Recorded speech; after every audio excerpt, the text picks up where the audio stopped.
देश चलाएगा कुरान से, तो हम चलाएंगे गीता और कुरान। हमारा धर्म पूछ के हमको मार रहे हैं, तो कहाँ के भाई सनातनी हो? कब तक अपने दुकान में बैठकर रुपया गिनते रहोगे? हथियार का लाइसेंस दिया जाए जो देशभक्त है, जो राम भक्त है, और लोहा लेने के लिए किसी भी देश से तैयार है।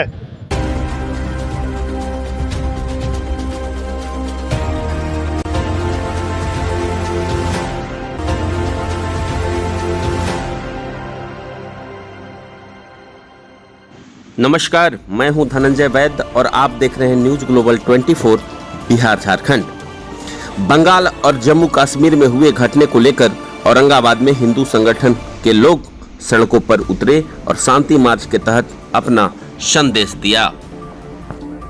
आज एक आक्रोश मार्च निकाला।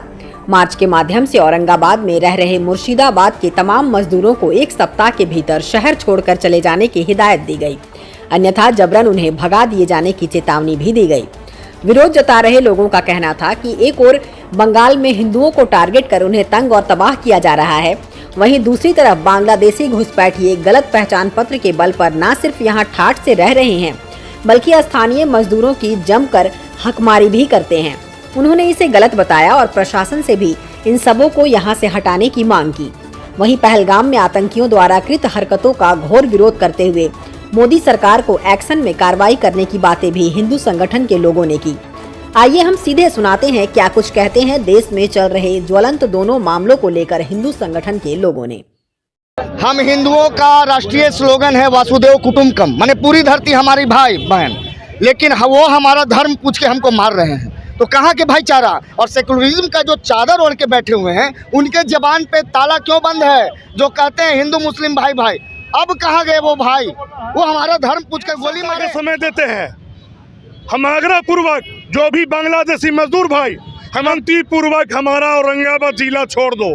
अगर एक सप्ताह के अंदर अगर औरंगाबाद जिला में एक भी बांग्लादेशी नजर आ गया, तो मुझे या मेरे साथ या जो भी सनातनी हिंदू शेर होंगे, प्रत्यक्ष या अप्रत्यक्ष, जो यहाँ उपस्थित हैं या नहीं उपस्थित हैं, सब लोगों को संकल्प होगा कि बांग्लादेशी को अगर प्रशासन नहीं भगाएगा, और शांतिपूर्वक आग्रह पूर्वक करते हैं, अगर नहीं भागोगे तो मार के भगाने का काम करेंगे।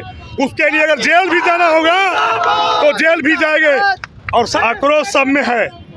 हम लोग हिंसा पर विश्वास नहीं रखते हैं, लेकिन भारत का कोई इतिहास देख ले, अगर जरूरत पड़ी हर भारतीय को अपना सुरक्षा खुद करना होगा। जरूरत पड़ेगी, प्रशासन से अगर काम नहीं चलेगा तो प्रशासन से मांग करते हैं, सरकार से मांग करते हैं कि यहाँ के नौजुवकों को हथियार का लाइसेंस दिया जाए जो देशभक्त है, जो राम भक्त है, और लोहा लेने के लिए किसी भी देश से तैयार है। जिस राज्य में शस्त्र भी चलाने का आदेश था, कोई कानून नहीं था। जो घटना घटी है कश्मीर में, यह आतंकवाद नहीं है। पहली बात सुन लीजिए, यह टेक्निकल शब्द है भ्रमित करने वाला। यह जिहाद है, हिंदुओं का हत्या करने का, कोई आतंक नहीं, सीधा जिहाद है हिंदुओं की हत्या करने का। लेकिन आज जो राष्ट्रभक्तों ने हुंकार भरा है, जो शंखनाद किया है, यह बहुत बड़ा संदेश है। मैं खुलकर कहना चाहता हूं माननीय प्रधानमंत्री जी को, यह पूरा देश आपके साथ खड़ा है। 140 करोड़ की आबादी में आप 30% को छोड़ दीजिए। हमें पता है कि आस्तीन का सांप भारत में कहां बैठा है, लेकिन पूरा देश आपके साथ खड़ा है। मैं कल सुन रहा था, पाकिस्तान से एक संदेश आ रहा है माननीय प्रधानमंत्री जी के लिए कि तुम सिंधु का पानी बंद करोगे, हम तुम्हारा सांस बंद कर देंगे। तुम जिहादी को हम बताना चाहते हैं कि चौड़ की धरती पर राम भक्त खड़ा है ना, ये यदि पेशाब कर देगा तुम्हारा औकात खत्म हो जाएगा। जय श्री राम। ये यदि पेशाब कर देगा, वातावरण हालात में तो ऐसा बनाओ, या राष्ट्रभक्त पेशाब कर देगा ना, तो विश्व के मानचित्र से पाकिस्तान का नामो निशान मिट जाएगा। ध्यान रखना बेटी, हम जब कहते वसुधैव कुटुंबकम, तो अटक से कटक तक, सिंधु से हिंदू तक, जो भी हिंदू है मेरा भाई है।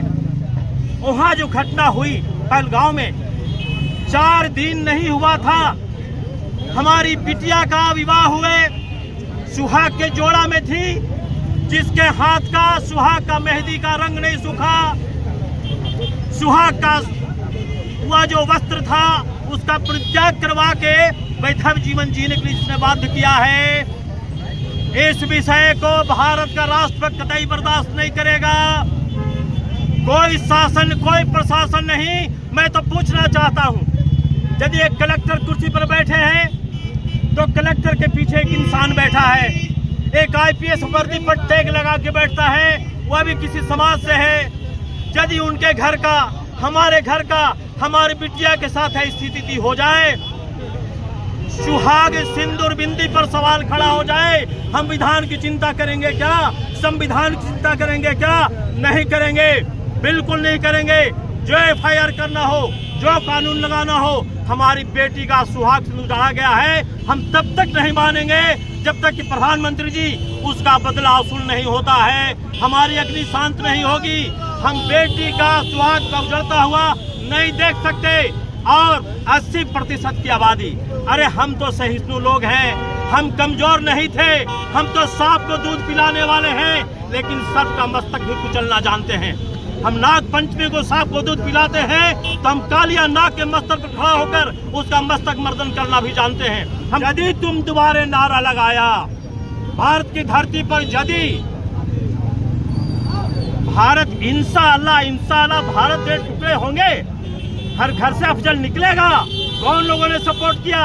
आज घटना घट गई, इंशाअल्लाह भारत के टुकड़े होंगे, हर घर से अफजल निकलेगा। तो सुन लो, अरुण नगर की धरती से यह चुनौती नहीं है, यह संकल्प है। जिस घर से अफजल निकलेगा उस घर में घुस कर मारेंगे, जिस घर से अफजल निकलेगा उस घर में घुस कर मारेंगे। और देश चलेगा कुरान से।